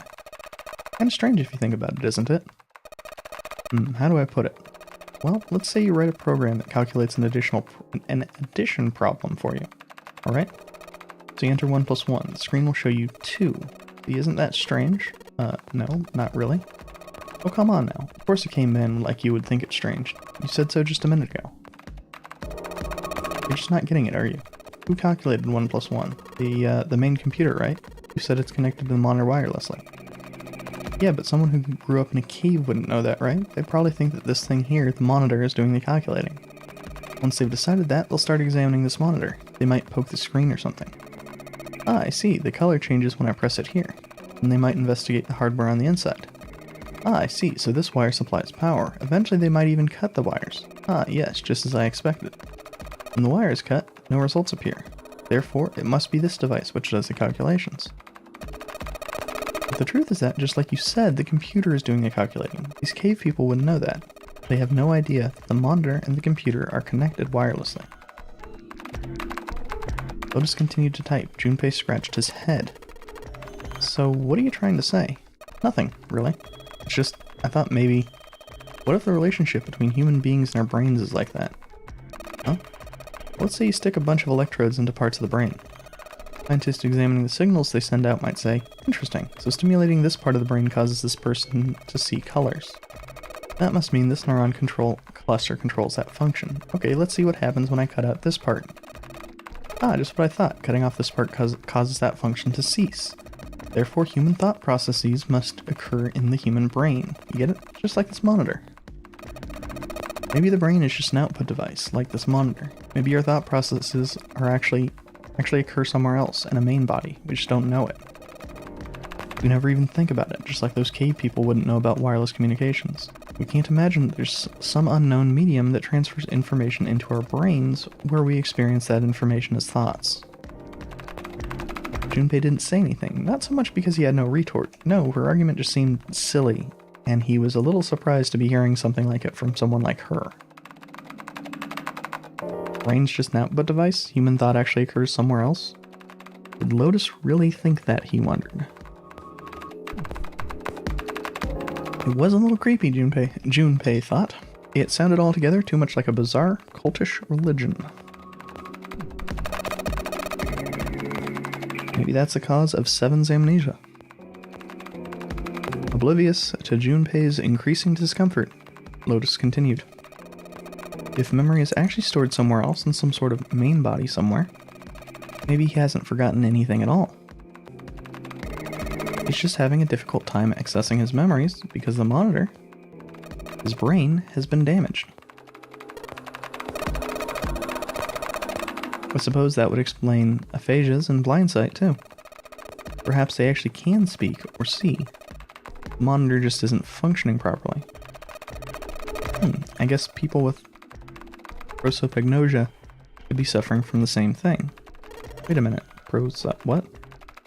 You know what aphasia was from watching medical dramas on TV? In Blindsight, he was easy enough to guess, but he'd never heard the word I'm not gonna fucking pronounce that correctly. What, you've never heard of it? Lotus spun around in her chair to look at him, somehow still typing. Junpei just shrugged and shook his head. Nope, what is it? Well, put simply, it means a condition where the mind cannot distinguish between human faces. In other words, my face would look the same as Clover's or even yours, so they can't remember faces, which is how most people recognize each other. That means people with it have trouble recognizing even people they're close to. Usually they can make do by associating people with other things. Their voices, their clothes, their hair. Does that mean other people's faces look like blanks? No, I don't think so. You've seen monkeys in a zoo. To you and me, all the monkey faces look the same, even though they've obviously got faces. It's almost impossible for a human to distinguish between them. The zoo staff that work with them would learn to identify different monkeys eventually, but you or I couldn't, unless one had a scar or something else to set it apart. That's how people would be to someone with prosopagnosia. Prosopagnosia, huh? Didn't even know that kind of thing existed. Junpei did his best to act as though the entire lecture hadn't gone entirely over his head. And what were we talking about? The idea that your brain's just an output device, like a monitor. Are you serious about that stuff? Not really. I was just kidding for about half of it. What about the other half? Well, I guess I was just adulting? Not funny. Lotus's smile had something rather masochistic to it. Nothing more than a story made up out of boredom. Don't take it seriously. It's the first thing that came to mind, and I just talked about it to kill time. But looks like I don't need to talk anymore. I don't have to kill time any longer. As she spoke, Lotus raised her right arm high and brought it down on the Enter key. The program took only seconds to analyze the systems. Chunks of text flickered on and off in quick succession. A line of numbers appeared, blinked, and disappeared. The screen cleared, and all that was left was the word accepted. Piece of cake. Lotus would clearly have patted herself on the back if it would not have made her look entirely ridiculous. I don't know. Every single time that she's in the picture, she looks entirely ridiculous. A few seconds, the accepted disappeared to be replaced with 9 squares, arranged in a 3x3 square. Oh wait, do I get to play some more Minesweeper? Is this going to be the same as yesterday's stream where my chat suddenly dies? What the hell is that? No idea. Looks like a puzzle. Suddenly Lotus stood up. Huh? Aren't you gonna, I don't know, do more computer stuff? I can't do anymore. Won't let me do any more programming. See the keyboard? Nothing. So there's nothing more I can do. Well, I guess I'll leave this to you then, Junpei. Lotus does not use a mouse. Let me take a break, alright? I did my part. He wasn't sure what to say to that. I'm not sure what to say about that keyboard, now that I've actually taken a look at it.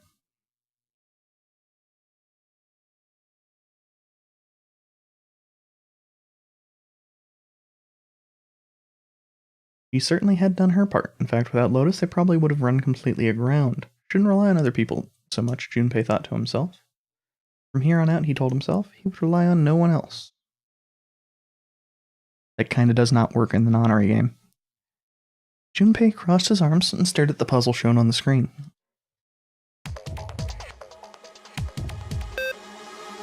Okay. I assume we just want to get...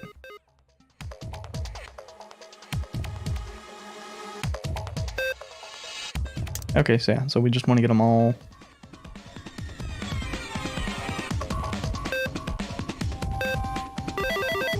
green. Alright, solved it. Did you hear a noise just now? Yeah, it did. It sounded like something unlocking. Where did it come from? Could it be those big green things that... Look, the lights on the lockers are green. Must have unlocked it with a computer puzzle. There's nothing visible there, but there is a key and... Okay, so a large key and a small key. Earth symbol key and the key for the other computer. In this case, we probably don't need the Earth key right now. Alright then, the Earth key. Just tuck you away deep in my pocket. As for the other key, it's the activation key. Just at that moment that he heard a voice behind him. It was Clover. Hey Junpei, do you have a minute? He put the puzzle aside for the moment and walked over to Clover. What's up? I wanted to ask you something. Junpei, you went into the door 5 with my brother, right? Did you hear him say, like, anything weird? Why is she asking me this? Junpei wondered. The more he thought about it, however, the more it made sense. Snake had been gone for a long time. Clover was quite attached to her brother. Of course she would have worried about him. He thought back to when he'd gone through door 5, hoping he might remember anything, even a small something that would help her. However... Sorry, Clover, I can't really think of anything. I mean, he did mention that his hearing exceeds that of a regular person. Something like that, but that's about it. Okay. Clover's words were barely audible. She nodded vaguely to Junpei and turned to walk away. Hey, wait a minute. Look, I don't know if I should ask you things, but if you don't mind, I was hoping you could tell me if, is Snake, was he born... You're talking about his eyes. Yeah. No, he wasn't born blind. When he was a kid, he got in an accident. A really bad car accident. Didn't see after that. And his arm. His arm? Yeah. My brother's left arm, it's not like a normal person's arm. It's fake. It's not a real arm. The accident hurt him real bad. To save him, they had to cut off his arm. Is that all you wanted to ask me? Talking about her brother had clearly taken a great deal out of Clover. Junpei nodded. Look, I'm sorry for making you talk about all that painful stuff. Clover only shook her head and walked down the stairs.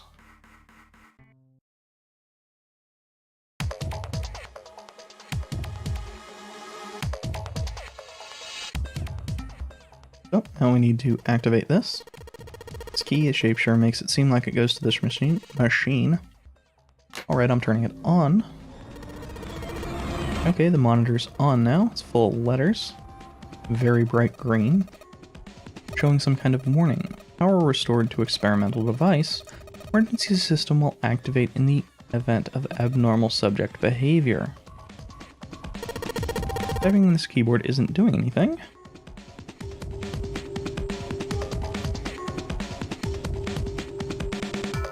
So, let's check out the mannequin. Something sticking out of the mannequin's head, like wires or something. What the hell were they doing in there? Huh? Why is she all quiet now? They were doing experiments on humans, probably.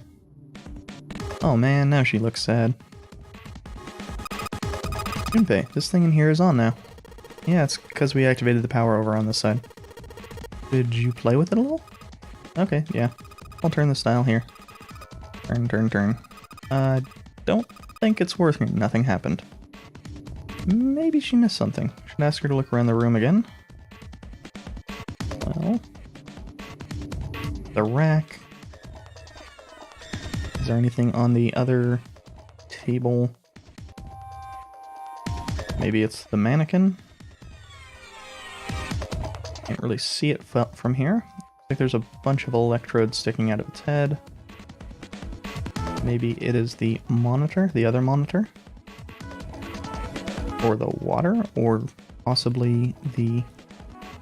oh, we can't actually click on that. Maybe if we increase the voltage? Okay, gonna go to max voltage. Wait, Clover.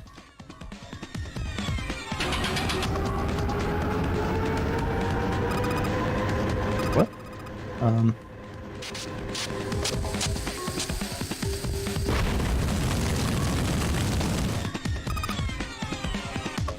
Oh my god, the mannequin's head.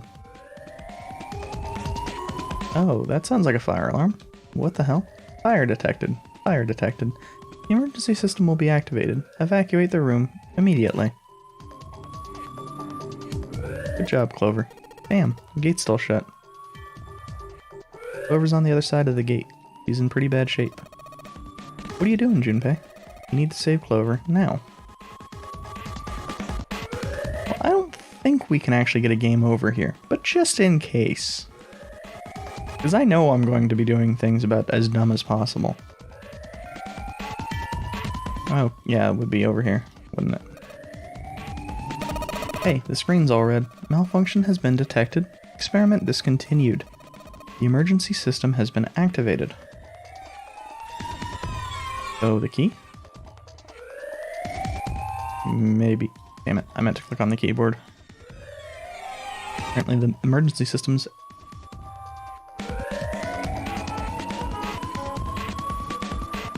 probably these things back here.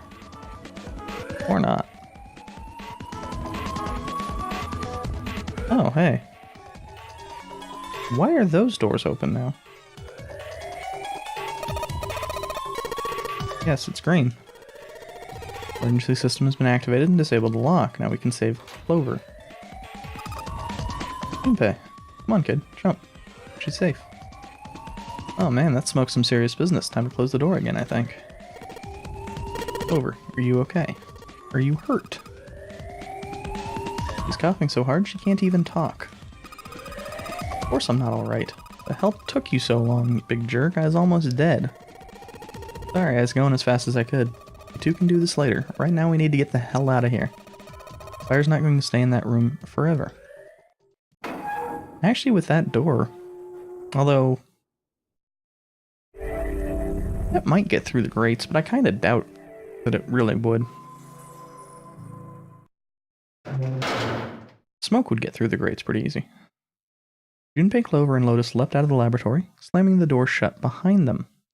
All three collapsed against the wall, breathing heavily. Junpei's heart was pounding in his chest, and his whole body felt weak. He inhaled gulps of clear air, and with each one, he could feel his body begin to calm down. Alright, let's go. They nodded to each other and started off down the hallway. Before long they found a few new doors, but all of them were locked. Soon they'd tried all the doors but one. The final door sat in a corner of the hallway. Junpei grabbed the door handle and was about to pull it open when a voice cried out behind him. Which, nope, we're not quite in the common yet. Neither Clover nor Lotus, but he recognized it. There was no doubt the voice belonged to June. Jumpy. He spun around. There, at the other end of the hallway, Junpei saw human figures running toward him. 3 of them. June, Santa, and Seven stopped short in front of Junpei and his companions, gasping for air. Hey, what are you guys doing here?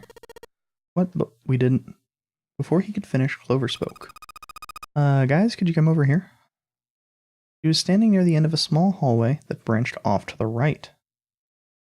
The rest of them ran over to her, curious as to what she'd found.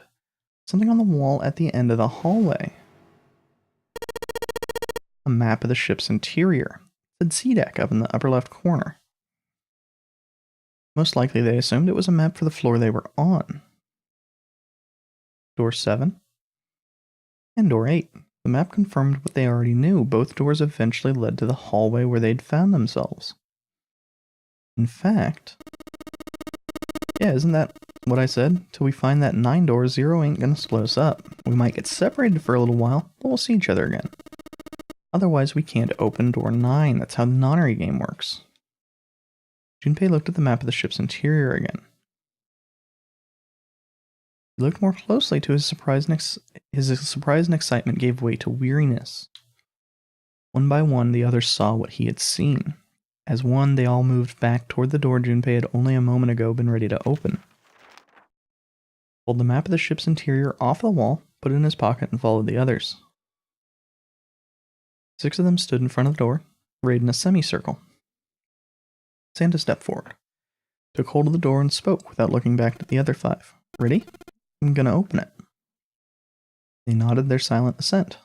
With a deep breath, Santa threw open the door.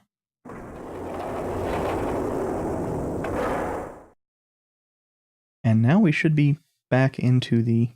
Oh, no. Poured through the doorway into the room. Even without looking around, each one of them knew where they were. Just where the map had said they would be. The same room they'd been in not so very long ago. A tremendous central hospital room with empty beds from wall to wall. See, I believe I understand what you're saying. 6 of you split into 2 teams, went through doors 7 and 8. You solved the puzzle in the operating room and the laboratory, and met one another in the hallway after opening your respective locked doors.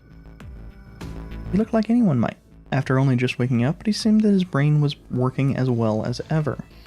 He managed to grasp, summarize, and understand each team's report. At any rate, I feel a bit silly for my little show of altruism. I'm sure you'll be back for me. I did hope you would come back, but I confess I didn't think you'd be back so soon. He shook his head with a rueful smile. Well, we saw each other again. We ain't dead, so I say that's good enough. 7 smiled. Anyway, say we get out of this creepy old place. We found the key we need. The key? Ain't that what I just said? I'm talking about the Jupiter key. We found it in the operating room. Here. 7 tossed something small and metallic towards Junpei. He caught it and found that the object was a key. On it, someone had engraved a symbol very similar to a 4. He looked over at June, who nodded back. Had to be the Jupiter symbol. Gonna let you hold on to that, alright? Yeah, got it. I got something for you too then. Here. It's the Saturn keycard. We found it in the kitchen. I might lose it. Probably better if you hold on to it. That way it won't be my fault if it gets lost. With that, she pressed it into Junpei's hand. He felt slightly less than honored. As a group, they now had 3 keys that had not been used. The Earth key, which had been found in the laboratory. The Jupiter key, which 7 had just handed to Junpei. And the Saturn keycard, which Lotus had just handed to Junpei. Junpei tucked the new keys into his pocket. June spoke up.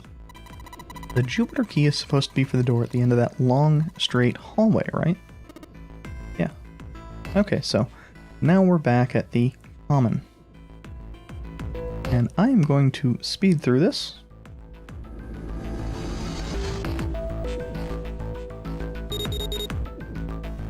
Because what this is looking at the various rooms.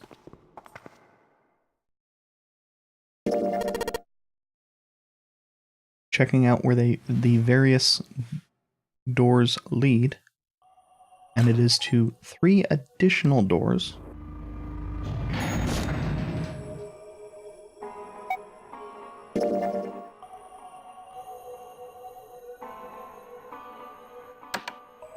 Those are doors 1, 2, and 6. And I was actually expecting this to take a little bit less time, as well as my voice to be feeling a little bit better than this at this point in time. So I'm going to get up to the decision for this and then stop.